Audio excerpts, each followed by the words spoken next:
Cannabis Common Sense, the show that tells the truth about marijuana and the politics behind its prohibition.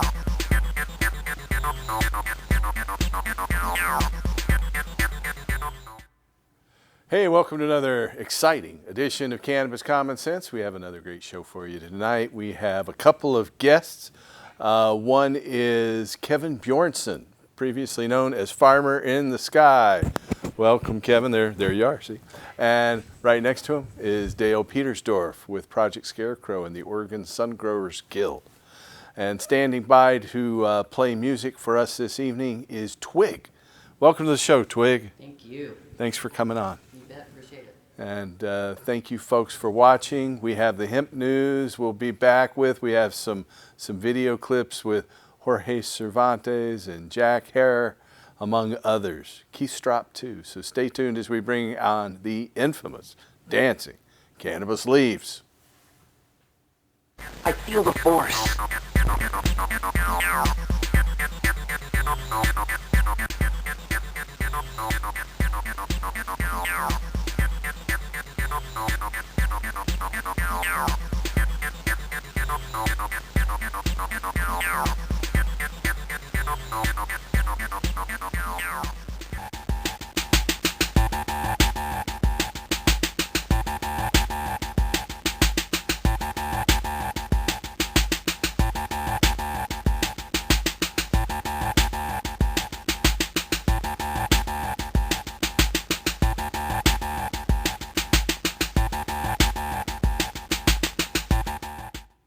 Okay, our first story tonight is from South Dakota.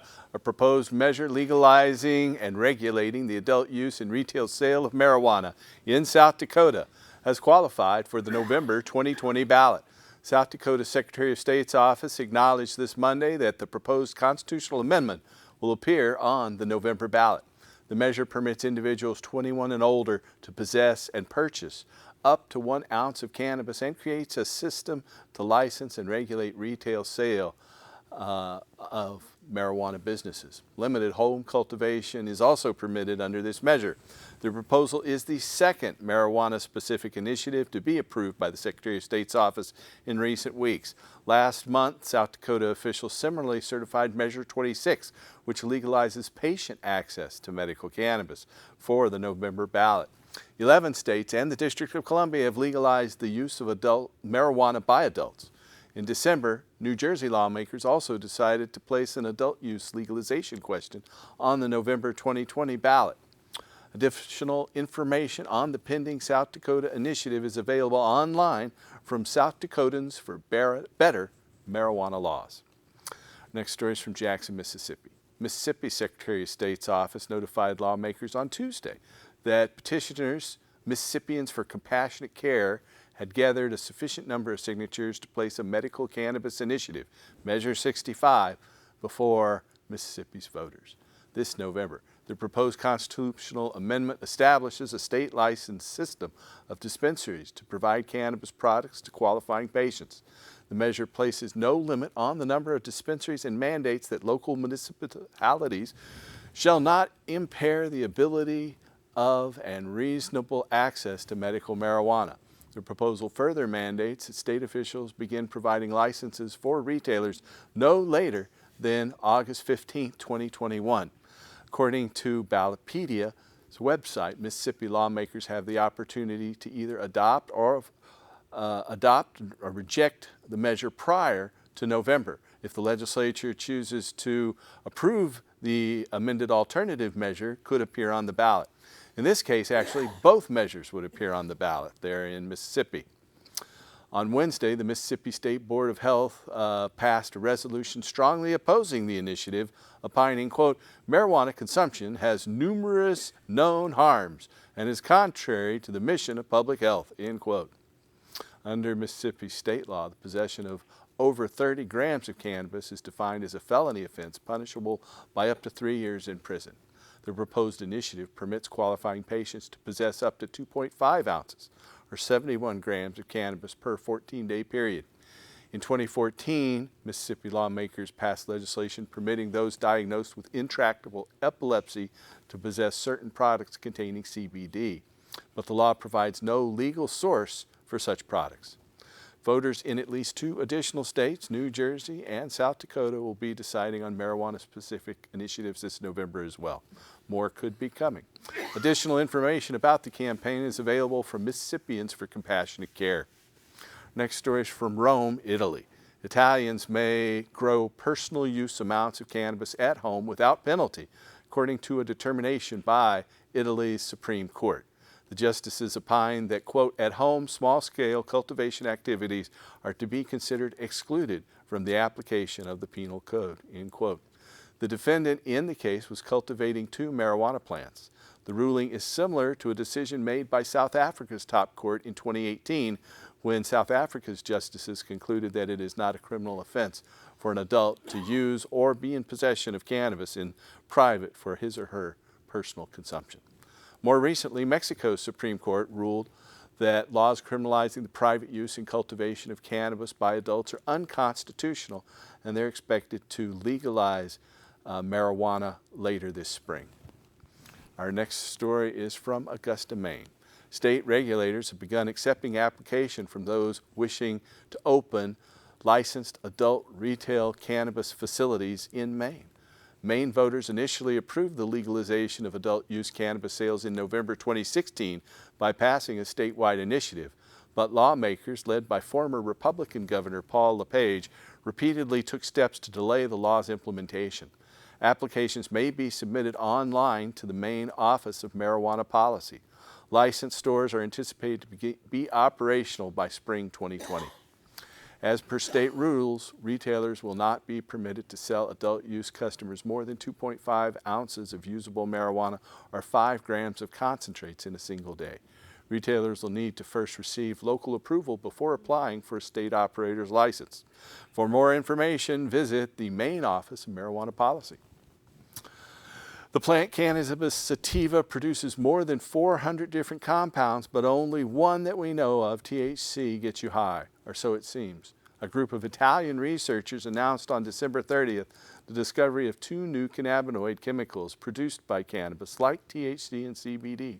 The first, tetrahydrocannabinol, or THCP, is allegedly 30 times more potent than THC, they claim. Whether that means you get 30 times more stoned, or even if it's psychoactive at all, is still unknown. But in mice, it appeared that THCP was more active than THC at lower doses. The scientists also found that cannabidiol, or CBDP, a cousin of CBD, the popular wellness additive. The discovery of THCP, published in scientific reports, could explain some of the variability in getting high when smoking different cannabis blends, and they can give notably different feelings. It could also explain some of the medicinal aspects of THC, which is used to treat nausea and appetite loss in cancer and HIV patients, among many other things. Cannabis flowers are like little factories that produce hundreds of chemicals, around 60 of which are cannabinoids. These drugs mimic chemicals the body naturally produces to balance inflammation. Cannabinoids have many promising medical applications. Tetrahydrocannabivarin, or THCV, for example, may be able to regulate obesity because it can moderate glucose levels. However, THCV concentrations in most cannabis strains are so small that smoking a joint every day probably won't prevent you from getting diabetes. The amount of THCP and CBDP found in the study were also very low. The researchers analyzed a low THC variety called FM2, which is grown by Italy's military. THCP and CBDP may be more abundant in other breeds, however, which would take some investigation. It wouldn't be difficult to specially breed cannabis plants to produce high amounts of these novel cannabinoids. Some startups may even try to grow them in a vat of yeast.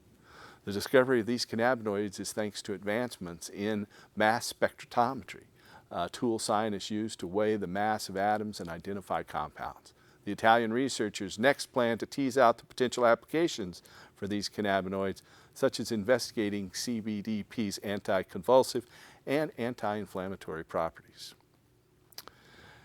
And we have another story. One of the most important issues for people worried about the consequences of marijuana legalization is the extent to which cannabis serves as a substitute for alcohol, which is alcohol is more dangerous in several significant ways. New evidence from Canada and the United States reinforces the hypothesis that people tend to drink less when marijuana is legally available, although the issue is far from settled. During 2019, the first full year of legalization in Canada, the volume of beer sold there fell by 3% as of last November, the Financial Post reports. That drop was large compared to the annual decline seen in the previous 5 years, which were about 1/10 that, or 0.3%.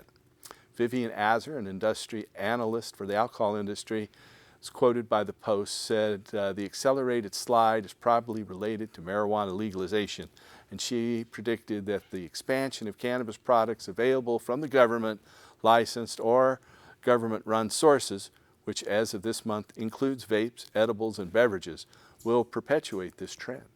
This apparent substitution effect, the authors noted, is consistent with earlier studies that found reductions in alcohol consumption, especially binge drinking, in young adults in alcohol-related traffic accidents following the legalization of medical marijuana.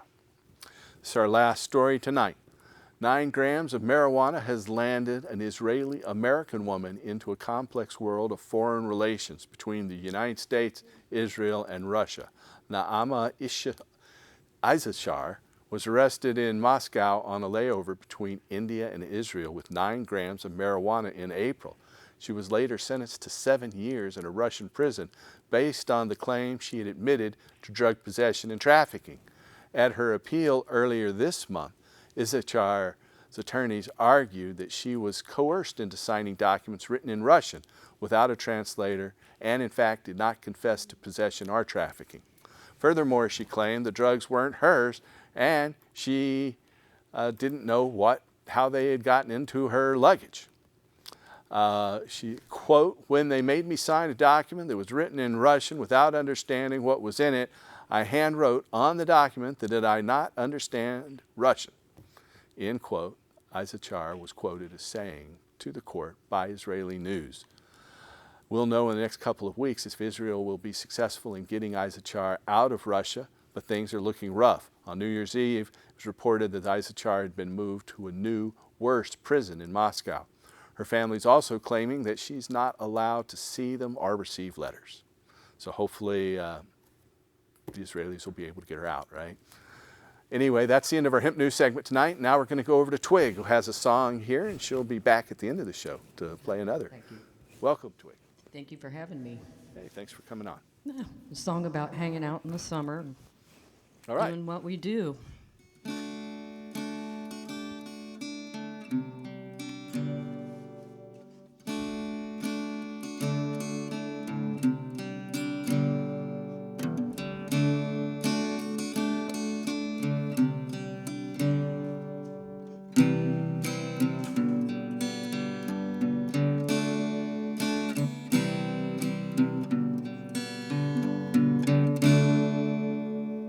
You shouldn't be here, but come and lay down.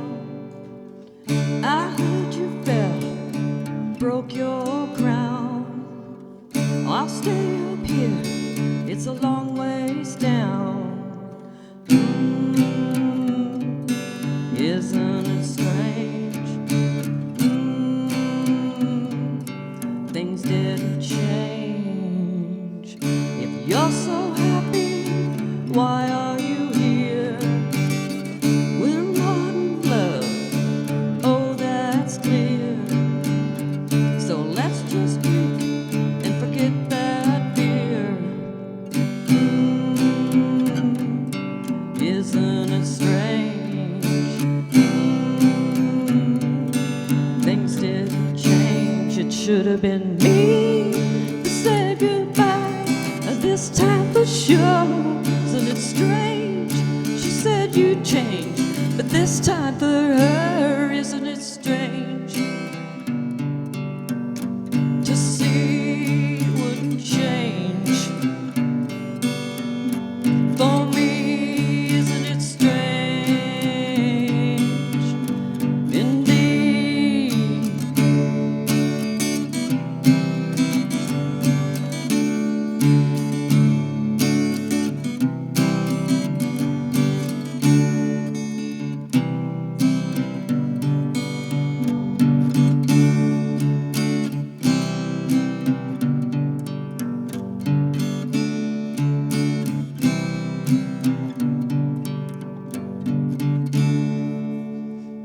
You shouldn't be here, but come and lay down. I heard you fell, broke your crown. I'll stay up here, it's a long ways down. Isn't it strange? You didn't change. Thank you. Thank you very Thank you, much. Twig. That was very nice. And that is Twig. We'll have her back at the end of the show, do another song. I'd like to welcome you back, Dale. And good to have you on the show for the first time, Kevin. Kevin and I have known each other for a long time. This is Kevin Bjornsen, the owner of the business Hydrotech. He is also known as the farmer in the sky. He wrote this book back in, when did it first come out, the first edition? The first was 81. 81, okay. The second came out in the mid-80s. The mid-80s, okay. And so this is one of the copies of it here. Now you had a lot of help on this though. You didn't do all the research yourself? Yeah, I'm not a lone scientist going out and discovering everything Yeah. fresh. So my main investigator was Michael. Michael Wolf-Siegel. Wolf-Siegel, yeah. And he came up with the concept of the Sea of Green technique. Yes, he invented the Sea of Green. And that was the most efficient way to grow the most cannabis per square Right, foot yeah. indoors.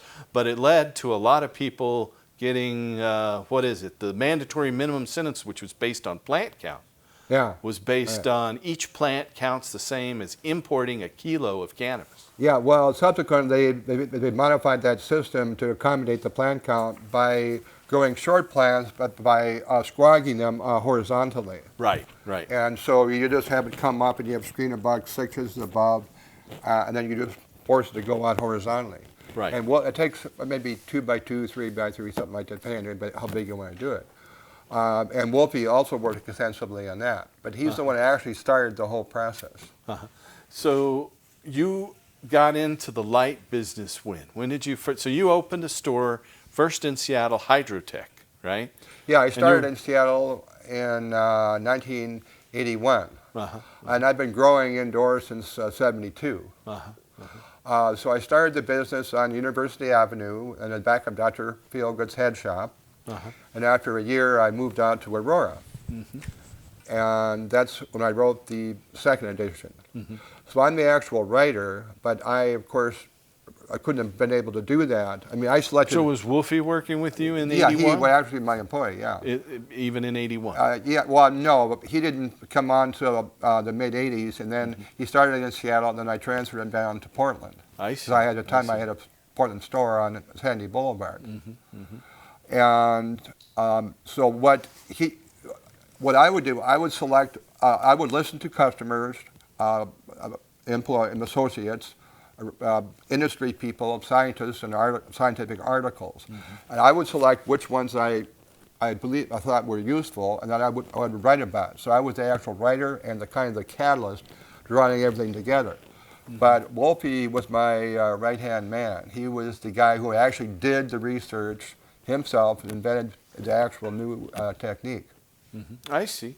Well, let me tell our audience out there, if you have any questions for us and you're watching tonight, which is the 10th of January, then give us a call at 503-288-4442. That's 503-288-4442. Then right next to me is Dale Petersdorf. Welcome back to the show, Dale. Thank you, Paul. So you are busy with a couple different projects, including Project Scarecrow and the Oregon Sungrower the Oregon Sungrowers Guild. Yes. That's it. So, and I have a third business venture that I'm involved in as well.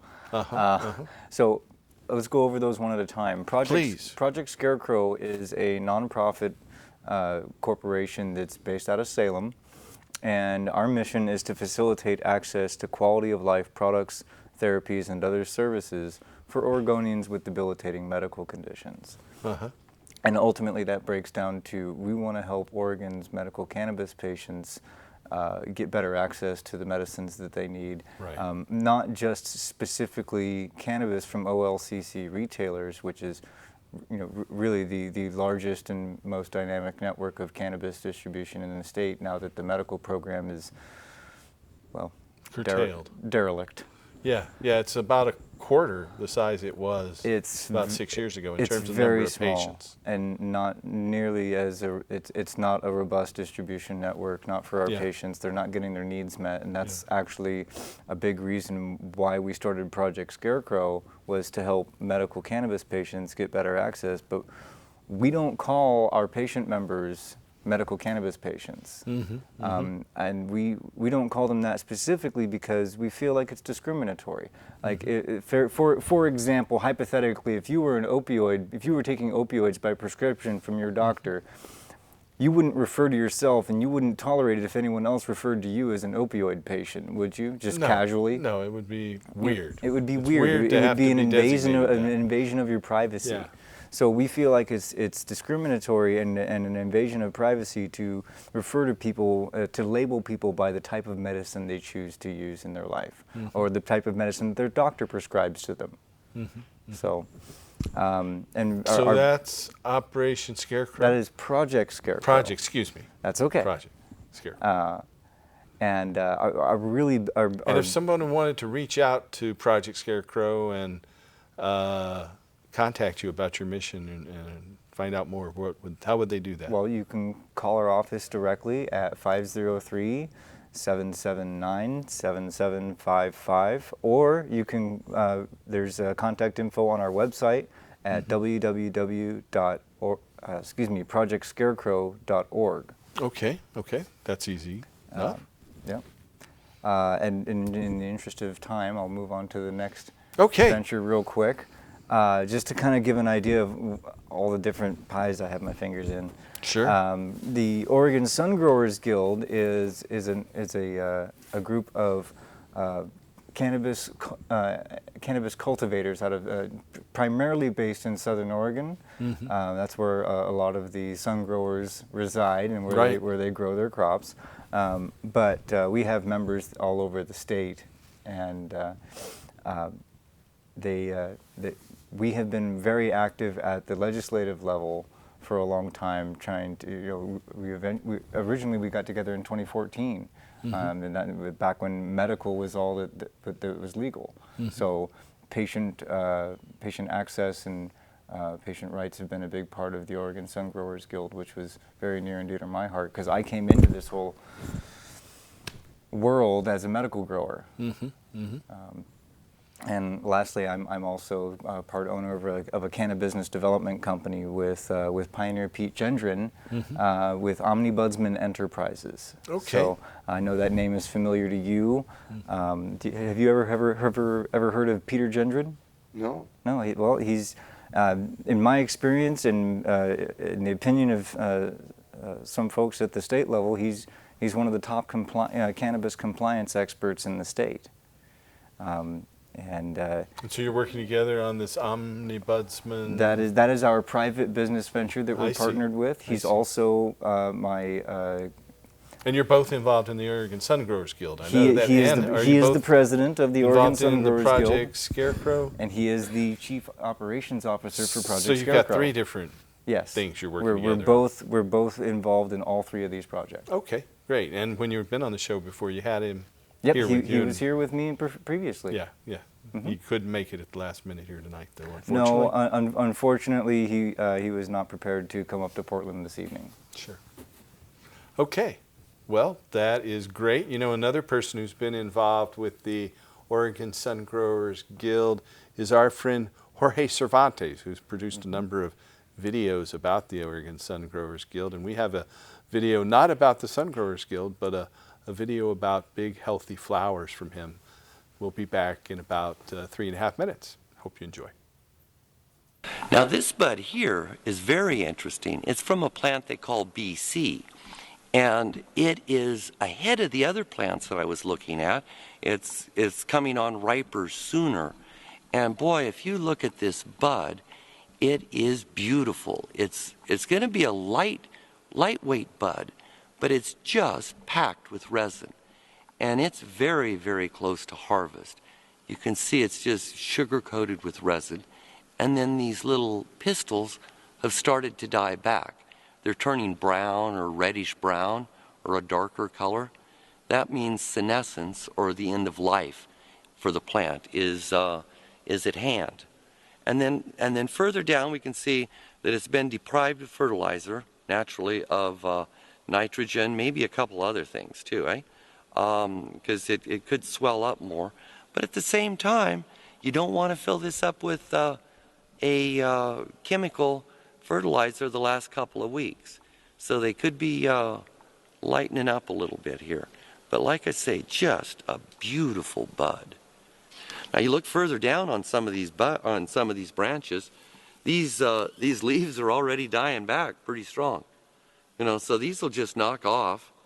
And fortunately, they don't have any powdery mildew here this year, or well, they haven't, because they've sprayed 3 times already with Serenade. That's Bacillus subtilis, and that kills all of this powdery mildew stuff. Well, it kills it on the outside of the plant, and it'll keep it from getting inside if you catch it beforehand. So you got to start with that stuff early. So that's why they can leave all these old leaves on here that would normally be catching the powdery mildew. They can leave them here and they won't cause any trouble, because if there's powdery mildew on these, each and every one of these leaves would have to be removed from the entire garden. And I don't know how many there are, but I sure as heck wouldn't want to count them. Okay, so let's look at a few more buds. I'm getting excited now.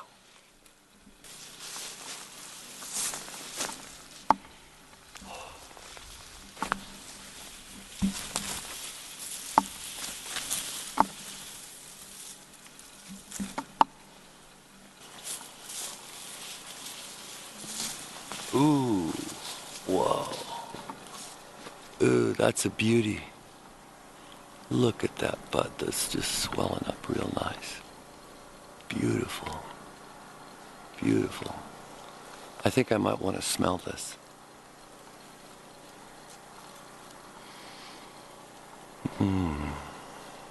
It's really fun to take a look at these when the sun hits them just right. You can see the resin glisten, and it's like they're almost squirting resin. It's very exciting to me. So that is Jorge Cervantes with a little tour of a cannabis farm there back a couple years. So Kevin, you wanted to talk about your current work with Hydrotech. And so you're working with some ceramic lighting sources? Yeah, ceramic metal halide. It's kind of a cross between the old style metal halide and high pressure sodium. Like an HPS, it has a ceramic arc tube, which lasts twice as long as the quartz arc tube of halide, regular halide. So it lasts longer and it's more intense. But inside of this arc tube is metal halide, so they call it ceramic metal halide. Okay. It's particularly suited for greenhouses, although ceramic has way less infrared than HPS. And then that's good, particularly for where you want to keep the heat down, so you don't want to overheat the plant. But in a greenhouse, when it's in the wintertime, a little bit of infrared is okay, because you want a little bit of heat in the plant. Yeah. So it's also the fixture blocks less natural sunlight. So for large greenhouses, I think LED fixtures, although some of them might be better, a few of them are, maybe 10% of LED are worth purchasing. Most of them make two common mistakes. Either they bunch it up into one small area to make it more like 1,000 watt or 600 watt. But you want to spread it out and make it more evenly distributed. The other common mistake is they make the purple light, which is mostly red and blue, whereas what you want is the full spectrum, very similar to what the human eye can use. It's a full spectrum. So ceramic metal halide have arc tubes that are 315. You can combine the arc tubes to get multiples of 315. But it's better to have... What do you mean by 315? 315 watts. Oh, okay. So, and you want, instead of bunching them up and having two 315 watt arc tubes in one bulb, which makes it more like 1,000 watt or 600 watt, you want to spread it out. You want to have about 2.5 to 3 feet apart. So you have better distribution, fewer shadows on your leaf surfaces. So I do mostly wholesale now into Colorado and into California, but I still do retail mail order. So you can put my contact information up there. Yeah, it'll be up there in a minute. And then you can get a hold of me, and I can consult with you as to what might be best for you. So if it's in a greenhouse, normally I recommend ceramic metal halide. If it's totally indoors, that's going to cost more per watt. And you can go with LEDs. But I can advise on that too. Okay. Mainly I do ceramic metal halides. Now look at those books there. Yeah, maybe we can get our camera to close back in on a couple of them here. Okay. This is the, there's there's that's a the graph on the front of it that shows the light output of several indoor light sources. Yeah, that's from, that's the high pressure sodium, and back then we had the ultra high pressure sodium that I was recommending. Also phosphorus and clear metal halide, so the spectrum. Also they see that Phillips lighting handbook there. Yeah. It's from the 80s, and that was the big basis Let's see if we can for get my the cameras general coming up. philosophy on indoor lighting. Now you see, now the name Farmer in the Sky is from a novel by the same name by Robert Heinlein, and you see Right. underneath there. Here's the Growing Indoors for Fun and Profit. This is a libertarian magazine that has Robert Heinlein on it. He's a person that came up with that name, Farmer in the Sky. Yeah, or he it was wrote in that one of his novel, books. Farmer in the Sky, yeah. And so on the back of this libertarian magazine, this is a 1991 magazine. Here is an ad for your business back in 1991. And you notice I have it in the background, it's kind of a play on an old M&R ad, where then I have it against the backdrop of all those stars, and it's 1,000 points of light. I put in there. Yeah, right up there Well, that's at the very based top. on a kind of a play on words, because that's what Bush Yeah, Sr. that was what had, Bush was 1,000 saying points of there at light. the time, right. So, So this ad also appeared in High Times, is that right? yeah, and Sesame Tips. And yeah. Sesame Tips. And that led to a crackdown. The DEA decided to target all the advertisers in High Times magazine, and you were targeted in that first in 1989. Yes, I was the poster boy. I got all my stuff, 90% of my stuff, or about 95 was taken. They seized my bank account. And then you were locked up for several years. Not locked up, but you were in a legal wrangle with them from 89. I got a 5-year sentence, so I wound up doing 9 months of it. And then I got 3-year probation after that. But you were locked up for a while, 9 months. Yeah, actually, it was kind of an interesting experience. I lucked out. I had a good cook at the camp. But if you hadn't worked with them in that arrest, you would have been facing 272 years if you'd been yeah, convicted. over 200 years. Now the thing is, I signed what had happened was they were offered me just a plea bargain. And this is in 91 or 92? They were just, it started in Or 89, 93. but then I wasn't charged until a couple, later on. Yeah. Because the first grand jury in Portland here would not indict me. So that's why it took them longer. So then what happened was they wanted to give me a plea bargain. All I had to do was plead guilty to it. But then while I was considering that, the last house was busted while I was on pretrial release. And then they said I had to cooperate. Well, so I agreed, but I didn't tell them what I would say. So once we signed the agreement and they asked me what I had to say, I said, well, you already got everything. So then they said, well, I had to turn to my customers. So Your customers at your Hydrotech yeah, store. so I wound up giving them, I agreed to, but then I wound up giving them a phony license plate. And so this was in lieu of going to jail for 270 yeah. So I gave them years. phony license plate numbers. The DEA guys weren't interested in it anyway because they had plenty of other busts. Because it's much easier to get a search warrant if you have an eyewitness than just somebody going into a store. I see. And so one time, the reason they wanted that, it was so expensive to have a surveillance ban.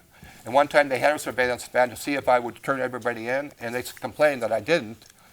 And then I said, well, I can't just turn everybody in just because they go to a store, because we weren't talking about marijuana. And I had a sign in the store warning people not to talk about surveillance and everything. So everybody parked away from the store. So that's why nobody was busted, because of my warnings and because I gave them phony information. So let me talk just a minute to Dale. So he was talking about indoor ceramic lights. isn't really economical in Oregon anymore. The indoor cultivation isn't as. How does it compare with the Outdoor Sun Growers Guild and the costs that they can produce at compared to the indoors? Well, with the growth of the LED technology over the recent years, it's become less expensive to grow indoors as it was when I was doing it primarily. I was using high pressure sodium lights, which were quite a bit more expensive in my experience than using LEDs. But sunlight's free. Yeah. Personally, I haven't ever cultivated outdoors, but I'm very much involved in activism and trying to make the legislation and the rulemaking process a lot easier on everybody who wants to get involved in cultivating cannabis, either for medical or industrial or retail purposes. I see. Okay, thank you, Dale. So we have another video we're going to roll right now. This is Chris Bennett at the Portland Hempstock Festival back in 2015. We'll be right back after this. Last year, it was just coming on the verge of it, and I'm so glad to be back again. And, the future really looks bright. It's all these clubs and stuff that are forming. They're like community centers, and that's what this movement's about. Unity of the people through nature and a plant, man. And, when we're talking about history, we're not only talking about history of people like Jack Hare and Eddie Lepp in prison and stuff like that, but people like Ray Crystal, who I shared this stage with last year, man. Now he's gone, but that brother did so much for this cause, and Paul helped that brother out. Paul's done so much for this cause, too, and it's really important to remember that. And when we talk about cannabis history, man, we're talking about tens of thousands of years of history. According to the latest archaeological evidence, we've been making hemp fibers for 32,000 years, and this comes in the forms of tools used for breaking up the fibers of hemp. We have evidence of hemp cloth, 12,000 years old, you know what I mean? So this is something that was spread out throughout the whole ancient world. Oldest evidence of burning cannabis to inhale its fumes actually comes from the Ukraine, from 5,500 years ago, from the Proto-Indo-Europeans. These are the same people that domesticated the horse. Even the domestication of the horse was thought to come about through the use of hemp rope. And so these same people that were making hemp rope, domesticating the horse, they burned cannabis, and they spread the use of cannabis throughout the ancient world. And I don't care where you're from in this world, man, your culture has a connection with this plant, whether it be in China, where they've been using cannabis seeds and fiber for food and cloth for probably 4,000 or 5,000 years, and burning it for probably like 3,000, 4,000 years, The oldest pharmacopoeia is from China. The Pen to Sao, thought to be 2,700 BC, 4,700 years ago. Cannabis is probably the first medicine. Currently, they think that cavemen may have been using cannabis to fight off parasites. So this is coming from scientists, people like Dr. Guy Jeffries from GW Pharmaceuticals. He suggests that cannabis played a role in the Great Leap Forward. This is when humanity was discovering things like the making the wheel and how to control fire. So cannabis may have played a role in that novel ability to think and create in new ways. And in Mesopotamia, in Assyria, and Babylonia, they burned cannabis in the temples under the name Kanabu, and also anointed their skin with it. And this led over into the Hebrew use of it, where people like Moses used cannabosum, the Hebrew name of cannabis, and the holy anointing oils and incenses, man. Moses would cover his body in cannabis and myrrh and cinnamon oils, and then burn that on the altar of incense, and actually speak to the Lord in the pillar of smoke over the incense altar. And then in Persia, Zoroaster, man, one of the great prophets of the ancient world, used cannabis in infused wines, and that was the main source of enlightenment in the Zoroastrian religion. In India, man, going back to the Stone Age, the longest continually worshipped God on earth, Shiva, is the Lord of cannabis, also Lord of yoga, you know what I mean? There's a whole movement of ganja yoga going on right now, because that's how yoga was originally performed. You can go to India right now, see sadhus and other holy men partaking of the holy chillum in honor of Shiva before sitting down to their yogic practices. And Africa, man, it's spread all over Africa. Pygmies say that they've been using cannabis since the dawn of time, and that God gave them hemp so they'd be healthy and happy. So all over the world, people have recognized this powerful medicinal plant, man. First medicine, first sacrament. and probably first recreational too, you know what I mean? Because it is about feeling good and feeling positive and getting back into that vibration of nature. You could go to any bar here in town. I bet you at closing time, you see fistfights outside of that bar. I bet you that never happens once in a medical club or a recreational club with cannabis. Just good vibes. And that's what this plant is about, and that's what it's bringing to this planet right now in this important time. We can use hemp to heal our planet, stop cutting down our old growth forests. We can move away from fossil fuels with hemp fuel. We can feed the world with the most nutritious plant on the world, hemp seed. And hemp's coming here to Oregon as well, man. There'll be a huge dehulled hemp seed, you know what I mean? We can heal our economy. What's happening here right now in Oregon? Think about not only these clubs, but all the advertising dollars, graphic artist dollars, all these sub-industries, people making concentrates, people growing it. We're talking about the billion-dollar crop that Jack Hare preached about for 20 years taking place right now, and this time, and this here, and you people in Oregon are leading that battle, man. I'm hoping next week when I go back to Canada, we have legal weed there on the federal level, man. We've got an election on Monday. The guy leading the poll says he's going to legalize cannabis. We'll be the first country in North America to have federal legal cannabis. So we're making the future right now, and in the future, as Bob Marley said, in this great future of ours, don't forget the past, man. So pay respect to your ancestors who brought this plant down through the ages. Listen to their wisdom, listen to their love, and take that with you and spread it around the world. God bless you all, man. Make way for the tree of life. All right, so welcome back. That was Chris Bennett. He's the author of a number of books about the history of cannabis and its integration into all those different cultures he just briefly touched on. So if you want to read more about that, you should grab one of Chris Bennett's books out there on cannabis. He's quite an authority. You wanted to talk about hemp. Yeah, I think that there's something to be said about this national phenomenon that we're seeing with the explosion of hemp since the 2014 and 2018 farm bills, as they're commonly called. The 2018 bill just pretty much opened it up and said it's not illegal anymore as long as it's less than 0.3% THC. Yep. And so that's why we see fields of it growing everywhere, all over the Northwest and the country now. Absolutely. But farmers are having a tough time trying to figure out how to sell it. First of all, they had a tough time figuring out how to harvest it and dry it and cure it. Absolutely. I think a lot of farmers lost their shirt this year, especially down in Jackson County in Southern Oregon. Absolutely. Now, I can honestly say that I work with some folks that have been cultivating cannabis for a long time, and I also work with people that have been engaged in agricultural communities for a long time.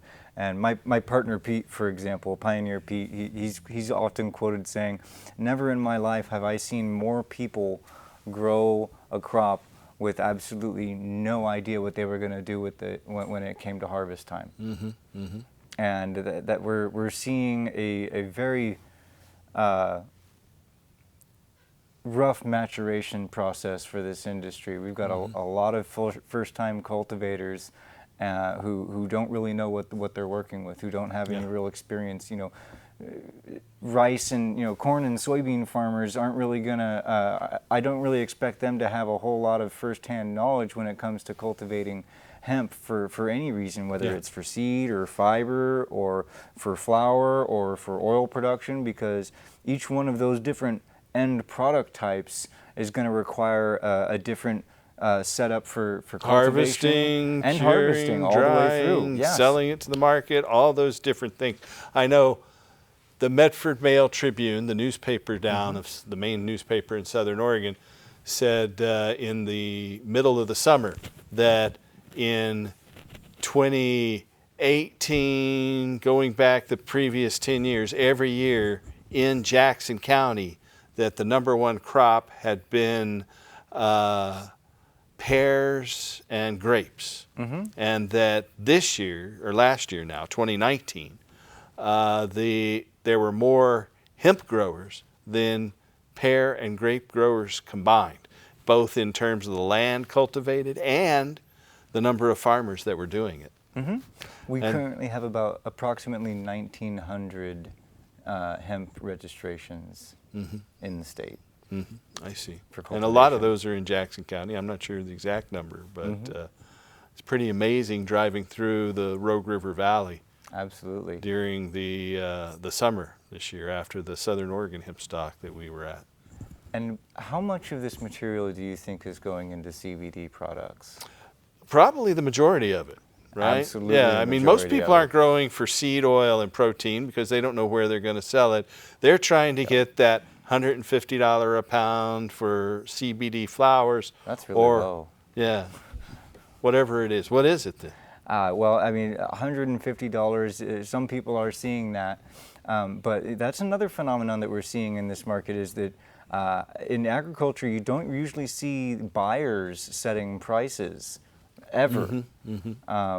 It's usually the farm side of things who are setting the base price, and then your wholesale and your retail price is usually based off of that. But what we see is a lot of times is a lack of producers, because what I'm seeing is that it's just about 80% of what's being produced for CBD production is being made into concentrates and being put into products, into secondary products. And only approximately 20% of the market is smokables like flour and things. Going to pre-rolls. some CBD stores in Texas this spring, I saw a number of new stores open with those CBD flowers. They look and smell like good flowers, but they don't have the high associated. Right. But that doesn't mean there isn't any noticeable effect from smoking quality hemp flower. A very close friend of mine has issues with anxiety and just overall stress, and they for years they've been told that you won't feel anything if you smoke hemp, and they straight up called me a liar because their anxiety went away and they felt more relaxed So than they they felt had better. all day. It's not Yes. that they got high; they just felt They better. felt better. They didn't. There Right. wasn't that euphoric high that we typically associate with THC dominant. Sure. Well, we have another little film clip we're going to run. This is from back in 2007, right here on this show with Keith Stropp. We also have Madeline Martinez in there. We'll be back in just a minute. You just mentioned I had first met you at Don Fiedler's house back many years ago. We were younger men then. We were. I was a lot thinner. By the way, back then, marijuana wasn't legal. Yeah. Well, I wish. Well, you got started in legalization when? When did you first? You were almost right. It was 1970. 1970. Yeah, we started normal in about October of that year. I think it was probably 71 or 72 when, as a youngster in Dallas, Texas, I found in the trash behind someone's house 2 boxes of Playboy magazines. Oh, my God. That's where I found out about Normal, and it's changed my life. I've been emulating you ever since, Keith. Well, I'll tell you, we were very lucky. Hugh Hefner adopted us early on. He was our first major funder, and the Playboy Foundation gave us enormous support during the 70s. And so it's true, I think, for millions of Americans, the first time they heard about Normal or even got an idea that maybe there was a serious effort underway to legalize marijuana, it was through Playboy magazine. They have millions of readers, and we were very lucky to benefit from that. Well, of course, I had a purine interest as a youngster there. I understand. Developed, but what could I say? I want to tell our viewers out there that you can give us a call and ask Madeline or Keith Stropp or myself a question about ending adult marijuana prohibition, restoring... Okay. And we did it. We ended marijuana prohibition, at least here in Oregon. Kevin, you wanted to talk about indoor versus outdoor being... Yeah, no, I think it's a big world, and people want different products. But if you want the actual flower, I think you have better quality control indoors because you control the temperature and humidity better and less danger of mold.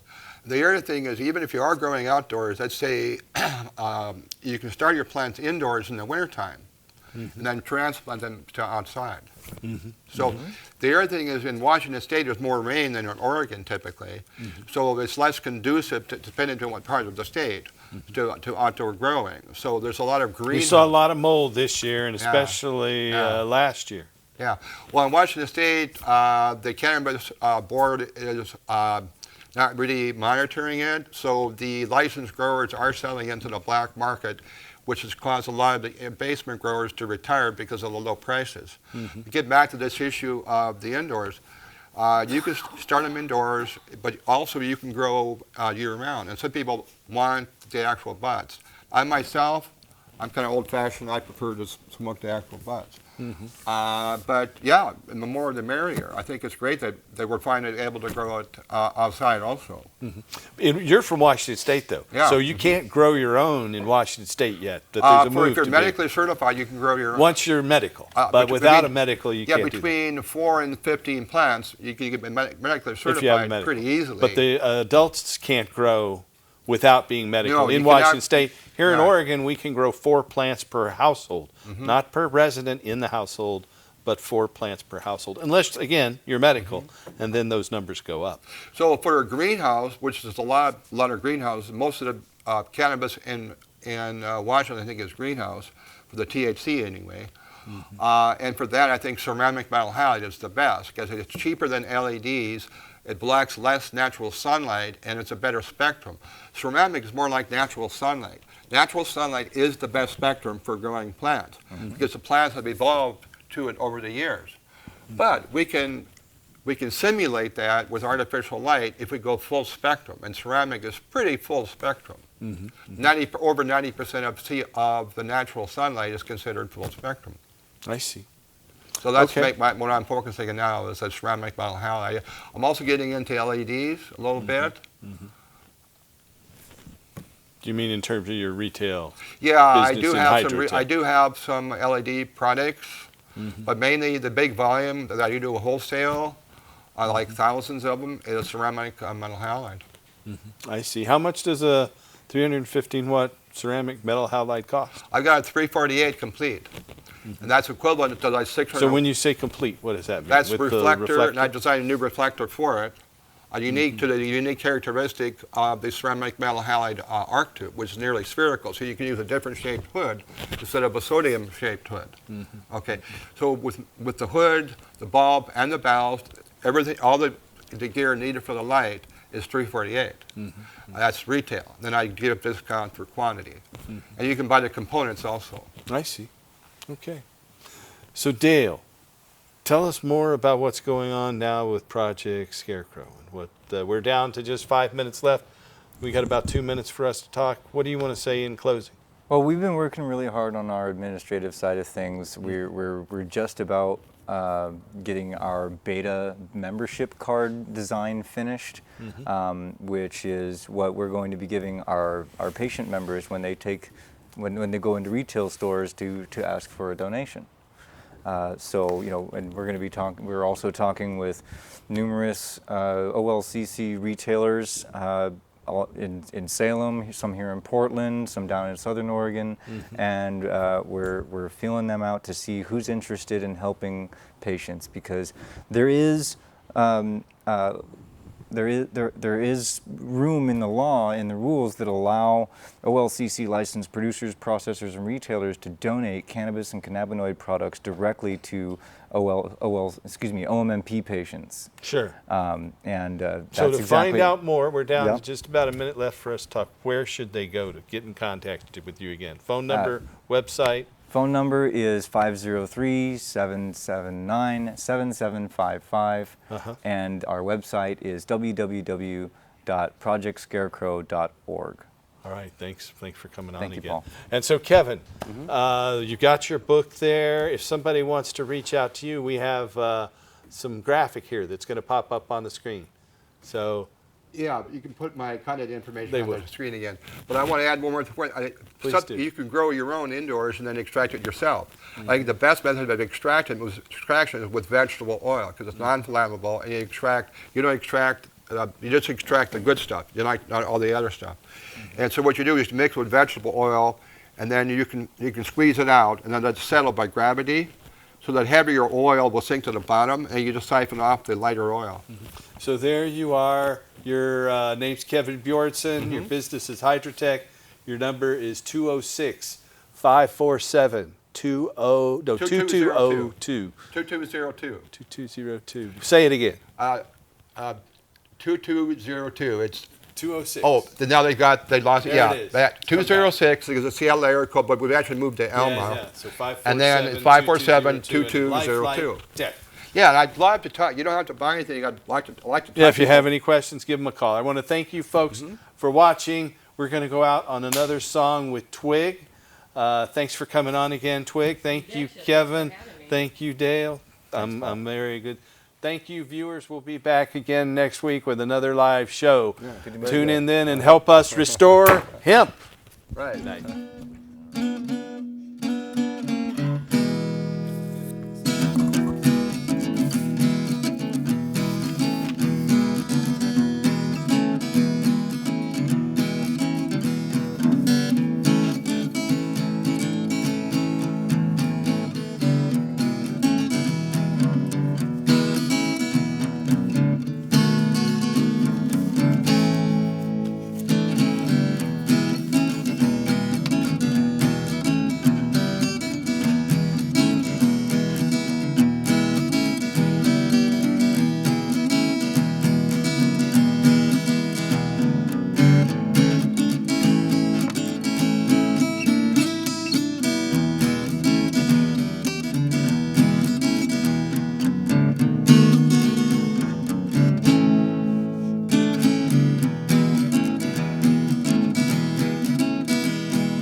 Thank you. Thank you very much. That is the end of our show. We've got about 30 seconds left here, though. You want to play a little thing for 30 seconds? Thanks. Thanks for watching.